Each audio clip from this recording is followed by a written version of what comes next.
যে কোনো ত্যাগ স্বীকার করে পুরোপুরি অন্তর্বর্তী সরকারের পাশে থাকার কথা জানিয়েছেন সেনাবাহিনীর প্রধান জেনারেল ওয়াকারুজ্জামান। সেনা সদর দপ্তরে এক পত্রিকাকে দেওয়া সাক্ষাৎকারে তিনি এসব কথা বলেন। অন্তর্বর্তী সরকারের পাশে থাকার অঙ্গীকার পুনর্ব্যক্ত করে সেনাপ্রধান বলেন, আমরা পুরোপুরি সরকারের পাশে রয়েছি। আমরা চেষ্টা করব প্রধান উপদেষ্টা যেভাবেই আমার এবং আমাদের সাহায্য চাইবেন আমরা সেভাবেই ওনাকে সহযোগিতা করব। এটাতে যদি আমাদের বা সৈনিকদের যদি সাময়িক অসুবিধাও হয় তারপরও সরকারকে সহযোগিতা করে যাব। দেশ ও জাতির স্বার্থে আমরা এটা করব।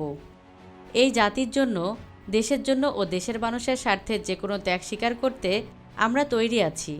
তিনি আরও বলেন, আমরা অন্তর্বর্তী সরকারকে সহায়তা করছি। তারা আমাদের কাছে যে ধরনের সহায়তা চাইছে সেভাবে সহায়তা দিচ্ছি এবং দেব। যেদিন অন্তর্বর্তী সরকার বলবে, আপনাদের অনেক ধন্যবাদ, আপনারা আমাদের কাজটা সম্পন্ন করেছেন, এখন পুলিশ আইনশৃঙ্খলার দায়িত্ব নেবে, আমরা তখন সানন্দে সেনানিবাসে ফিরে যাব।